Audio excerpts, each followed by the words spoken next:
À l'issue de sa séance de ce jour, mercredi 23 novembre 2022, le Conseil des ministres a pris les décisions suivantes. Au chapitre des mesures normatives, au titre de ces mesures, ont été adoptés les décrets portant création, composition, attribution et fonctionnement du Comité national d'attribution des logements sociaux et économiques, puis nomination des membres du conseil d'administration du Centre national de gestion des réserves de faune. Au chapitre des communications, en point 1, indemnisation des personnes affectées par la libération du site du campement pastoral pilote de Gogounou dans le cadre de la mise en œuvre du projet de sédentarisation des troupeaux de ruminants au Bénin, PROCER. En guise de rappel, le PROCER a pour objet, entre autres, la rationalisation de l'espace pastoral au profit des éleveurs et agro-éleveurs en vue de la production de fourrage, l'installation d'un campement pastoral pilote, le renforcement de 126 campements d'éleveurs et l'appui aux éleveurs individuels. C'est dans ce cadre qu'un site d'environ 1202 hectares a été identifié dans la commune de Gogounou pour abriter ce campement pastoral pilote. Au terme d'un recensement participatif organisé conformément au texte régissant la matière, la liste des personnes affectées a été arrêtée et le Conseil s'est prononcé en faveur de leur indemnisation. Les ministres concernés accompliront toutes les diligences nécessaires à cet effet. En point 2, maîtrise d'œuvre et conduite d'opération dans le cadre de la construction d'un centre hospitalier universitaire général et d'un centre hospitalier universitaire de la mère et de l'enfant à Togbin.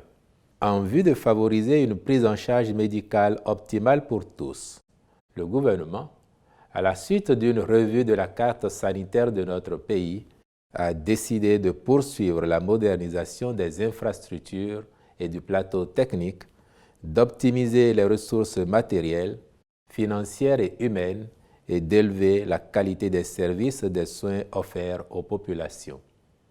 Dans les départements de l'Atlantique et du littoral, il est apparu que les établissements hospitaliers sont actuellement débordés et les domaines sur lesquels ils sont implantés n'offrent pas de grandes possibilités d'extension et de développement de pôles de spécialité médico-chirurgicales.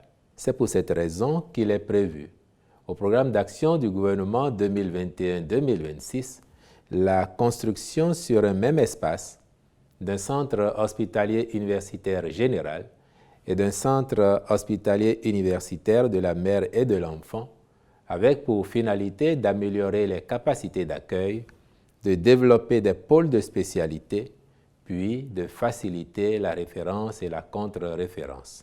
Aussi, le Conseil a-t-il autorisé la contractualisation avec des groupes spécialisés ayant de solides expériences pour l'exécution des missions de maîtrise d'œuvre et de conduite d'opération dans le cadre de la réalisation de ce projet. En point 3, compte rendu des travaux du comité interministériel de pilotage sur les mesures pour l'assainissement, l'achèvement et la clôture des opérations de lotissement et de remembrement foncier urbain en cours sur toute l'étendue du territoire national. Les dits travaux ont permis de traiter 1599 dossiers d'opérations foncières qui ont révélé de nombreuses irrégularités, aussi bien au plan technique que financier. Au total, il se révèle que 11% des cas, soit 178 dossiers, sont à clôturer, 38%, soit 615 dossiers à poursuivre puis à clôturer, et 51%, soit 806 dossiers à soumettre à un groupe d'experts pour une appréciation commune par commune en vue de retenir la suite à y réserver.